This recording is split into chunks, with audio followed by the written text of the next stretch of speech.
Hey everyone, this is PrinceWatercress, and welcome back to Let's Play Streets of Rage for the Genesis and Mega Drive as Adam. And this second half of the game, when I played as Adam, it got a little bit harder compared to the first half. Keep in mind that I did not do any practice runs,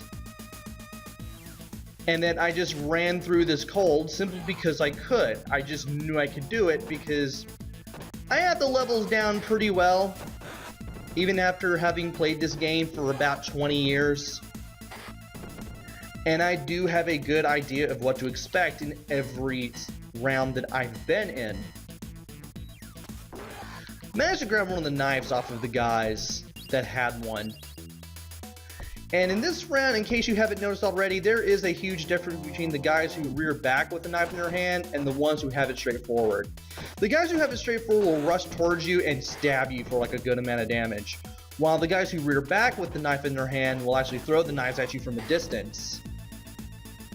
Both of them can be pretty much equally dangerous, and while you want to get in close with the guy who throws the knives, you want to be careful with the guy who rushes at you with the knife blade facing forward, because if he touches you, you get hurt. And I'm using one of my screen clearing special attacks here to get rid of all the guys that would have surrounded me and would have given me no chance to survive if I tried to fight them all in hand-to-hand combat at once. We're getting to see more of the black dominatrix enemies as we go further into round 5. And I believe it's at this point in the game that if you hit some of them with like hand-to-hand tactics, they will crumple to the ground and scream. And when you move a good distance away, they get up and try to hit you with their whip. If you grab them and do the knees and the throws and the suplexes, you won't have any of those kinds of problems. That is also true if you hit them with a weapon, like the bat that I found earlier here. So, at this point in the game, if you see the dominatrix enemies, either find with a weapon, or get up close and grab them and then hit them. It is possible to memorize which ones will do this technique, but I just grab them all the same. And after taking care of this guy, we're going to see the karate guys pull off an interesting new tactic. They're going to leap out from the background. And it's not this guy that does it first. There's going to be another guy who does it, and we're going to see him coming up. There he is. And as soon as they hit the ground, they are going to go straight on the attack. So you definitely want to be very careful. And I'm amazed that I was able to hit the guy while he was throwing knives at me. Now you got 2 in a row here. Don't know how I managed to avoid that, but I did. And they all go down fairly well. And this guy has a pipe, but I believe I want to hang on to the bat for now, so in case I do lose it, I can grab the pipe later on. Because this is the point in the game where you start seeing mid-bosses. And the mid-bosses are bosses you've already seen before. We're facing Alpha Dede again, and this time he's wearing green instead of orange. Same tactics apply. In this case, I have a weapon, so I can just mix it up between the jump kick and the bat as need be, and he's down.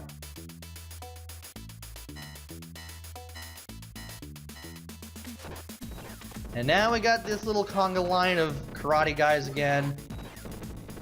It's a good thing that Adam's jump kick has a lot of range, so I can hit enemies that I wouldn't necessarily think I would be able to hit as Axel or Blaze, especially not as Axel.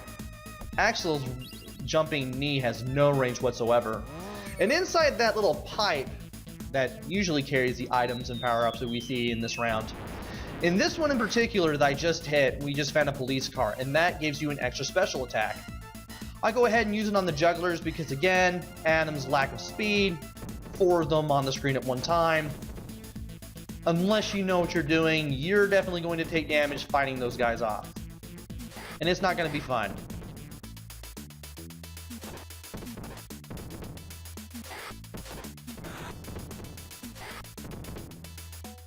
And we're getting close to the end now. We have another thing of beef that we can use to fully heal our energy. Almost said enemy right there. And speaking of enemies, I lose the pipe because that guy threw me. And now I have to deal with that stupid juggler. Pretty easy to do when you're Axel or Blaze. Not so much when you're playing as Adam.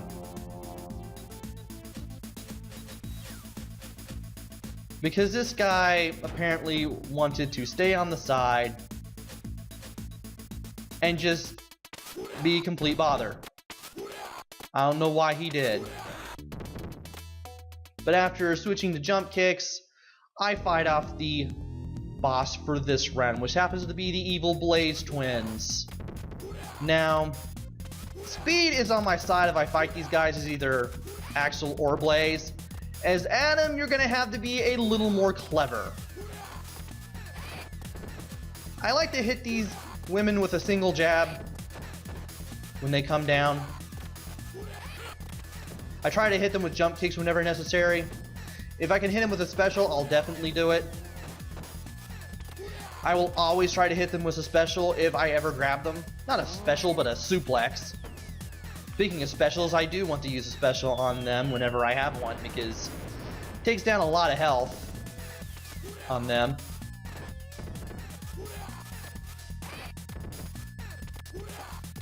And I want to do as much damage on them as I can. And in case they keep jumping over me back and forth, I can just jump kick away and that'll make them pretty much stop doing it. And in case I get grabbed from the front, I can always hold up and press C as soon as I'm about to hit the ground to land on my feet without taking damage. If I get grabbed from the back, I'm pretty much boned because they're going to suplex me and I'm going to take damage no matter what. You just have to be clever, hit them with a punch as soon as they hit the ground from jumping, and if you can somehow get close to them and grab them after they do a jump kick, where they're vulnerable for about a second and they're unable to move, then you can do some grab combos and do some real damage. So now it's time for round 6, where we're now in the factory stage. We have conveyor belts, and I believe that's the first time we're going to see the gold bars. We don't see the gold bars very often in this game, and they give you even more points than the bags of money do.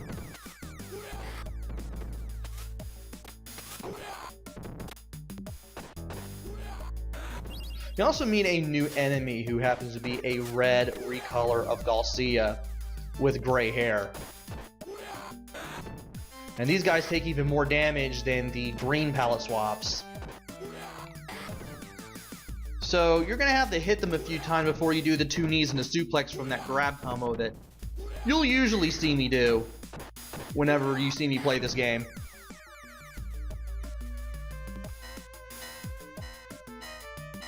We also have a new hazard that's going to come up. It's these little crusher machines, and we can't see them fully yet, especially when I'm trying to throw the knife at this guy and try to kill him and fail. I have to kill that guy with a knife. When you get close, one of the 2 lights there will flash orange, and when you see that light flash orange, that's your cue to step away so that the pressure can come down. It will hurt you, but it can also hurt the enemies as well, so you also want to keep that in mind. Especially if you're playing as a faster character.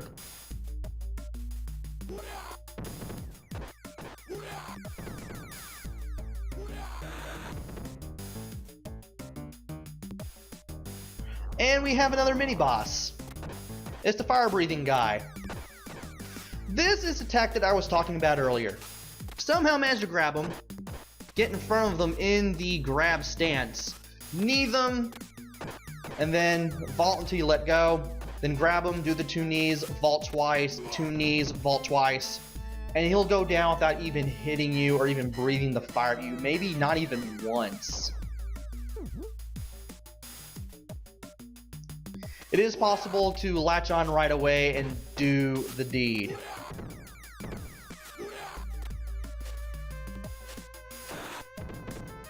And that guy was a pain in the butt. Let's move on.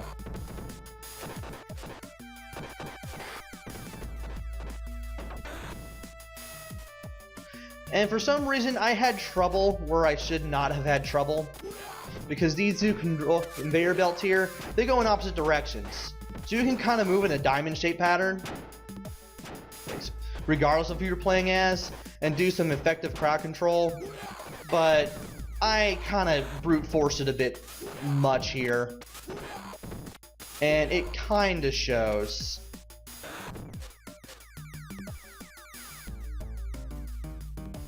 But I remember to do that eventually, and that's how I take care of this last guy. Now it's time to grab the bat and see what damage we can do with it. This is where that tactic where some of them actually crumple to the ground and scream upon being hit with like the first hit of a standing combo. This is where they really start doing it. Thankfully, I have a weapon.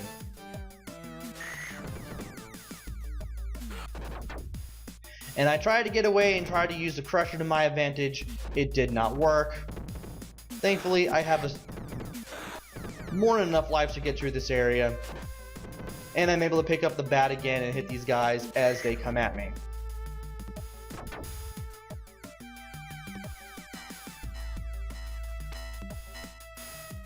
Now we have this box with another special attack. Some guy who is really raring and ready to kick at us. And another box with an extra life, and another box with a pipe in it. And now we got this juggler guy. Don't let the fact that he's not carrying anything fool you. He can still throw stuff at you if you let him just stay like a fair distance away. Like so. He's carrying the torches. Don't know where he's keeping them. He should probably be immolated at this point. But video game logic. What can you do?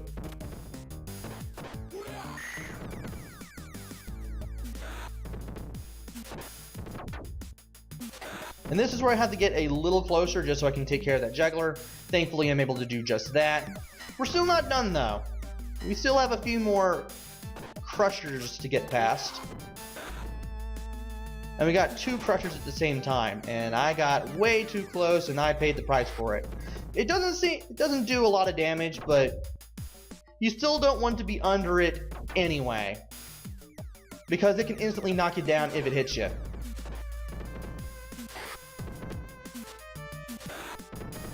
Trying to hit that guy with the pipe there, and I'm finally able to do it. And I get thrown by that guy, which causes me to lose the pipe. And I'm going to wait until I can finish this guy off, so I can finally grab the pipe and do what I need to do.